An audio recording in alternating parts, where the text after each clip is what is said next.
Masih melanjutkan episode sebelumnya, yaitu kepulangan Octavia dari pusat anomali, membuat Gabriel penasaran dengan apa yang terjadi di sana dan mengapa tangan Octavia bisa tiba-tiba sembuh. Penampilannya juga menjadi rapi padahal dia hanya pergi beberapa detik saja.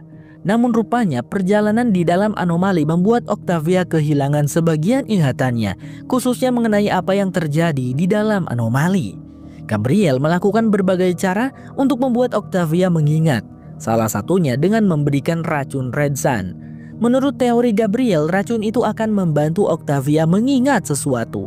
Akan tetapi, racun tersebut merupakan racun yang sama yang dilihat oleh Octavia dan yang lainnya ketika melakukan perjalanan ke anomali, yang efeknya tergantung pada perasaan yang dirasakan oleh manusia. Saat Octavia disuntikan racun tersebut, ia melihat kotak hijau dan merah yang menjadi tanda dari anomali. Berdasarkan hati dan pikirannya, Octavia memilih kotak dengan cahaya merah. Dan tiba-tiba, segerombolan kupu-kupu merah keluar yang langsung membawanya menuju arena bunker. Di pinggir arena banyak Won Crew yang sedang berteriak. Dan tepat di singgasana, Bloodraina sedang duduk menyaksikan kekejaman yang ia timbulkan. Octavia yang seakan membuka luka lama ingin pergi dari tempat tersebut.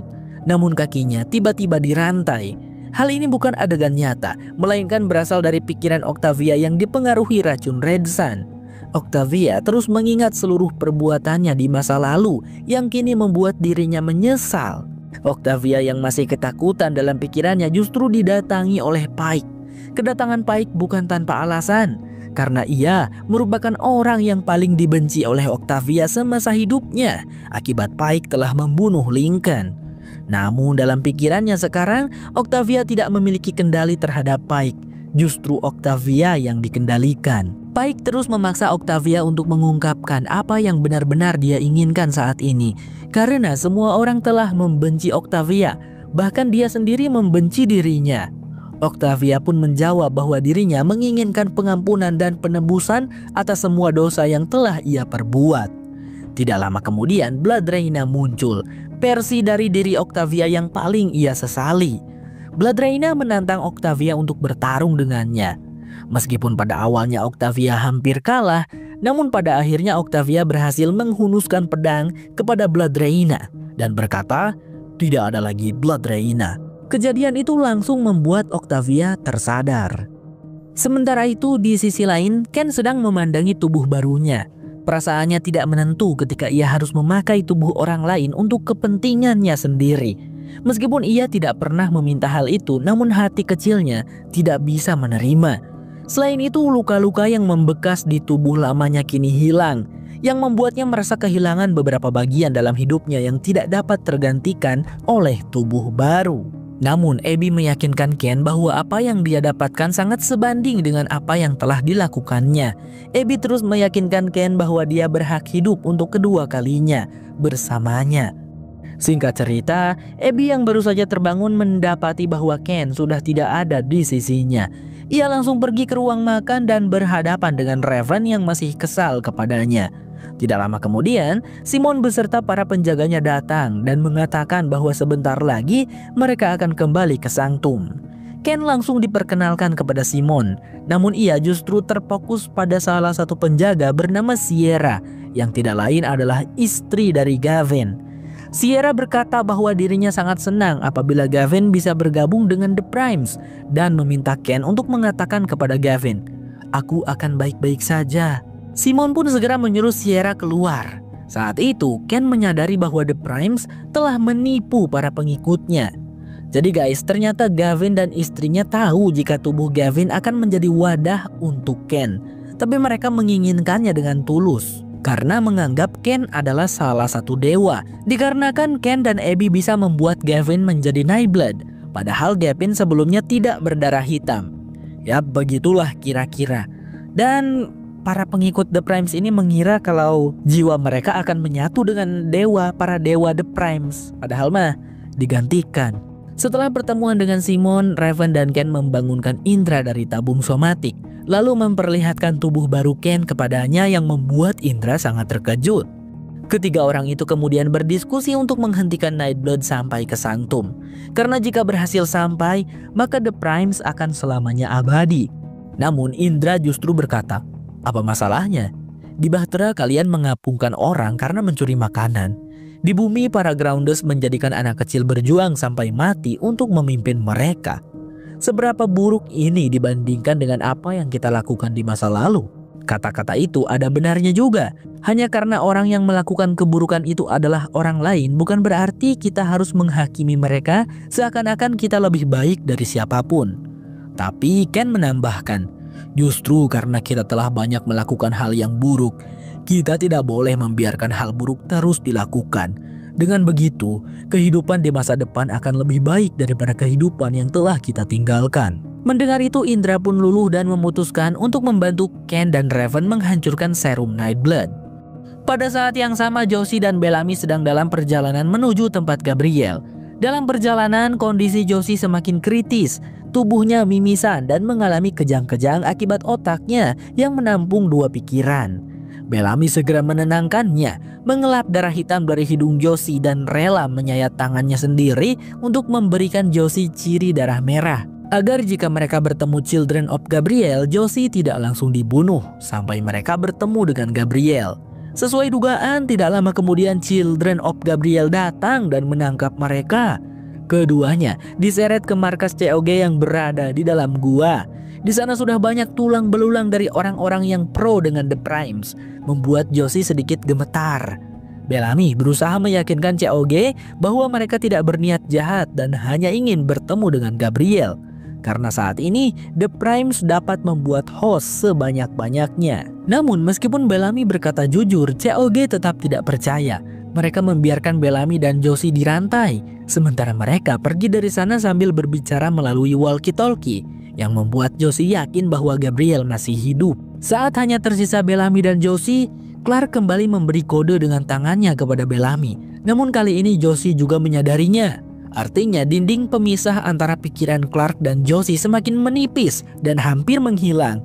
Bahkan saat ini pikiran Clark bisa melihat dan mendengar Bellamy. Bellamy pun ingin mengatakan sesuatu kepadanya, yaitu "Aku tidak akan membiarkanmu mati."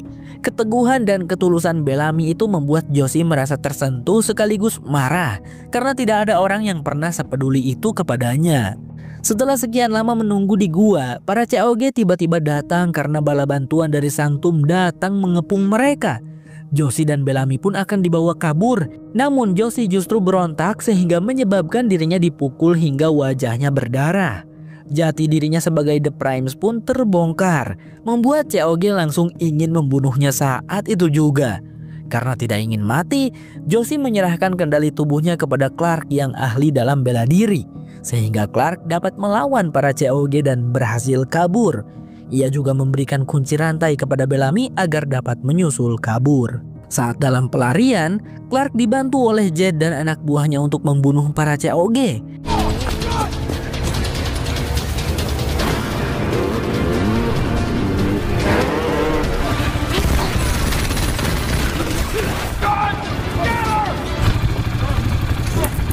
Namun ketika Jed mengajaknya pergi, Clark justru membuat dia pingsan.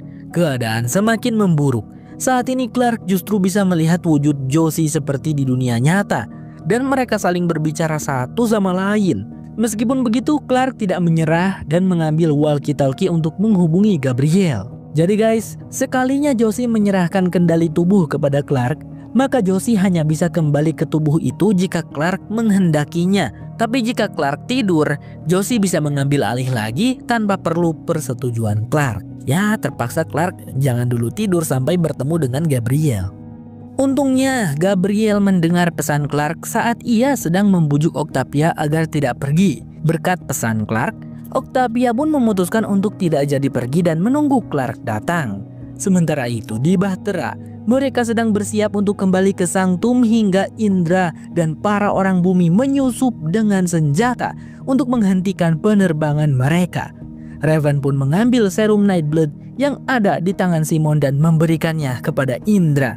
Sedangkan Abby memohon untuk menemui Ken yang ternyata sudah bersiap untuk mengapungkan dirinya bersama serum Nightblood.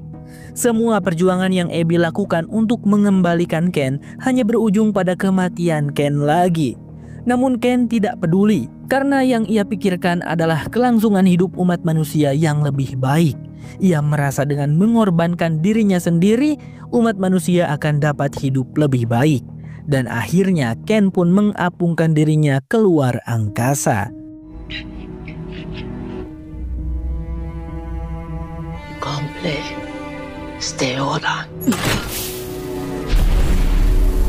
Aduh, Ken Suraken.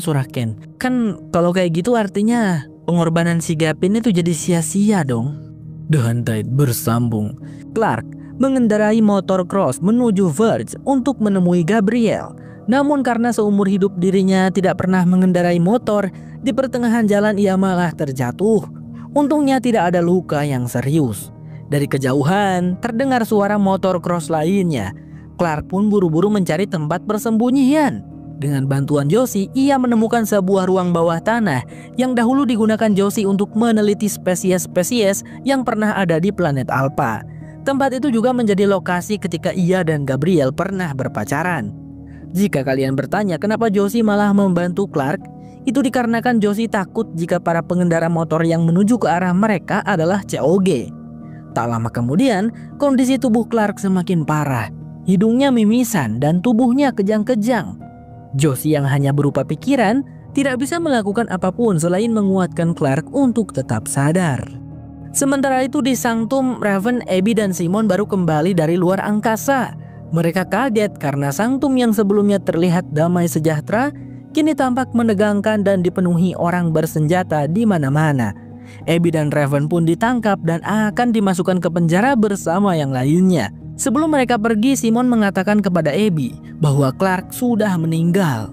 Mendengar hal itu, Abby pun kaget dan tidak menyangka. Baru saja ia kehilangan Ken yang diperjuangkannya untuk hidup kembali. Kini ia harus dihadapkan dengan kenyataan bahwa putri sematawayangnya juga telah tiada. Sementara itu di bengkel Riker, beberapa orang yang telah mengetahui kebenaran tentang The Prime, salah satunya adalah ibu dan ayah Delilah, berencana melakukan balas dendam. Akan tetapi jumlah mereka hanya hitungan jari saja, sehingga untuk saat ini mereka tidak bisa melakukan apa-apa. Sedangkan Echo dan Gaia juga ada di sana. Dengan bantuan Riker, hanya mereka yang bisa bersembunyi dari Russell. Pada saat yang sama, di penjara salah satu dari orang bumi akan dieksekusi karena kematian Miranda. Meskipun Maddie yang telah membunuhnya, tetapi karena ia berdarah hitam, jadi tentunya Maddie tidak bisa dieksekusi. Russell dan Simon pun mempersilahkan mereka memilih satu orang untuk dieksekusi selain Maddie. Dan pilihan itu jatuh kepada Murphy. Itu karena ia dianggap sebagai pengkhianat yang telah bekerja sama dengan Josie. Malam pun tiba dan tubuh Clark masih kejang-kejang.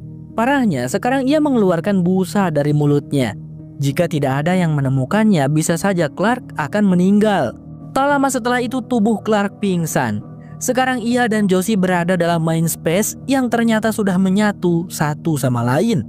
Itulah sebabnya Clark pingsan. Jika dibiarkan, otak mereka akan meledak dan keduanya akan meninggal. Clark tidak tinggal diam. Ia memiliki ide untuk membuang beberapa pikiran Josie agar otaknya tidak terlalu banyak menampung pikiran. Untung saja, ide itu berhasil membuat otak mereka bertahan. Namun konsekuensinya sebagian memori Josie menghilang. Maka Josie pun memilah beberapa pikiran yang ingin ia buang supaya kenangan indahnya tetap bisa ia ingat. Seperti kenangan indah saat Gabriel sedang berdansa dengannya. Kejadian itu terjadi ketika Gabriel baru saja mendapatkan tubuh barunya. Membuka ratusan kenangan mulai dari yang manis sampai yang buruk membuat Josie tak berdaya dan otak mereka malah semakin memburuk. Untuk menyelamatkan mereka berdua, Clark mengapungkan semua ingatan Josie sehingga Josie pun menghilang. Namun bukan hilang sepenuhnya, melainkan dinding pemisah antara pikiran Clark dan Josie kembali berfungsi. Sedangkan di dunia nyata, tubuh mereka sudah dililit akar hidup. Untungnya, Gabriel dan Octavia berhasil menemukannya. Saat ia sadar, Josie kembali mengontrol tubuh Clark. Ketika Gabriel dan Octavia berusaha membawa tubuh Clark diam-diam dan setenang mungkin agar tidak ketahuan oleh pasukan Sanctum yang masih berusaha mencari Josie. Si Josie malah berteriak, memanggil Jed dan para penjaga lainnya. Sehingga Gabriel dan Octavia sekarang berada dalam bahaya. Josie bahkan memerintahkan pasukannya untuk membunuh Octavia lalu membawa Gabriel ke sanktum. Namun, tiba-tiba salah satu dari para penjaga itu menembaki penjaga lainnya hingga hanya menyisakan Jade, karena ternyata dia adalah Bellamy yang menyamar. Mungkin sebelumnya Bellamy sempat membunuh satu penjaga sanktum, mencuri pakaian dan motornya, lalu dia gunakan untuk menyamar. Kepada Jade, Bellamy memerintahkan untuk kembali ke sanktum. Katakan kepada Russell, jika dia berani menyakiti salah satu dari teman kami, maka Russell tidak akan pernah bertemu lagi dengan Josie, ancam Bellamy. Saat Jade pergi, Octavia berusaha mengobrol dengan Bellamy. Ia ingin memperbaiki hidup dan meminta maaf atas semua kesalahan yang telah ia lakukan.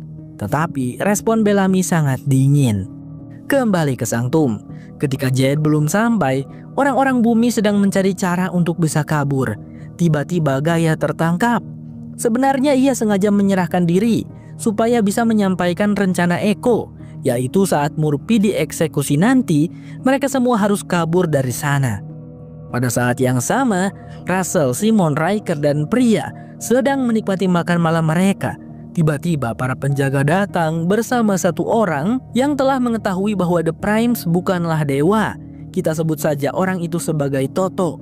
Ia dibawa ke sana karena mengaku tahu keberadaan Echo yang sedang bersembunyi.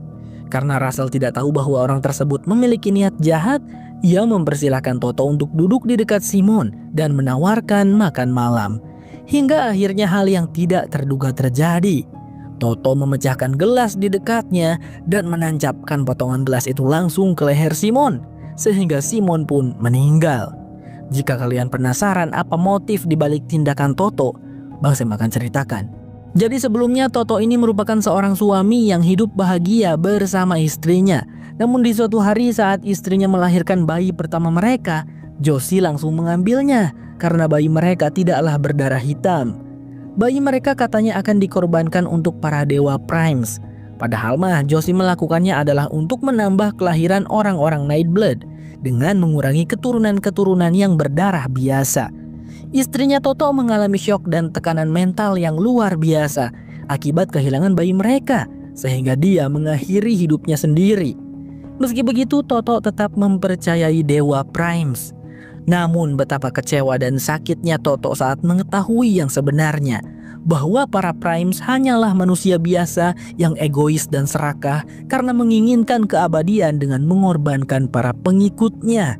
Toto mendapatkan informasi itu dari Riker, Echo, dan Gaia.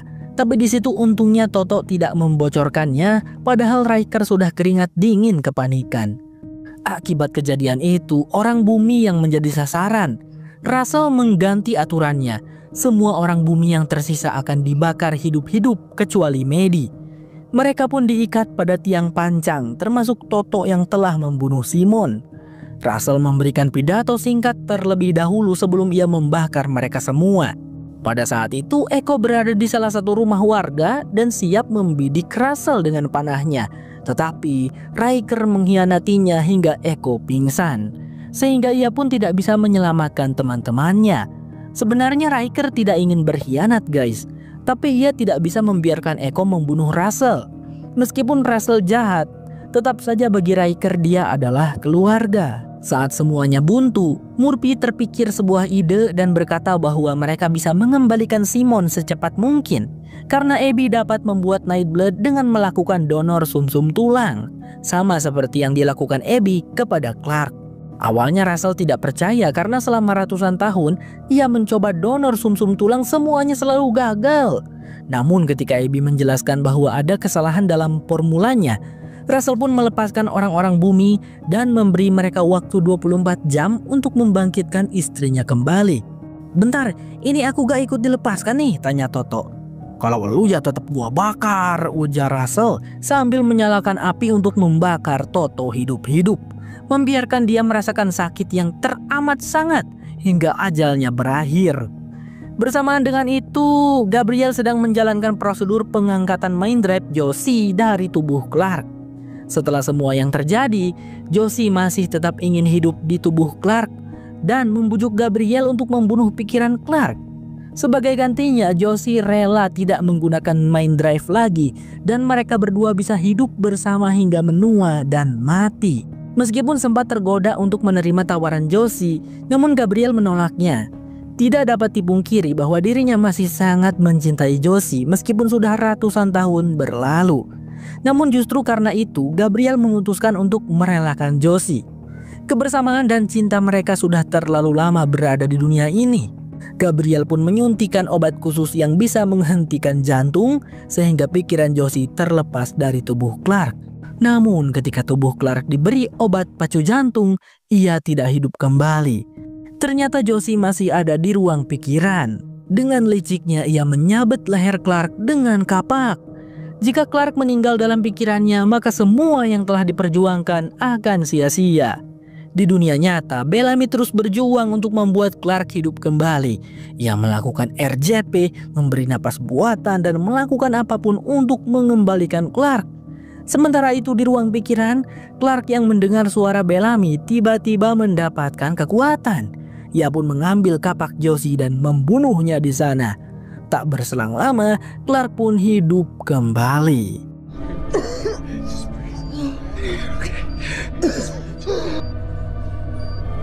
Clark.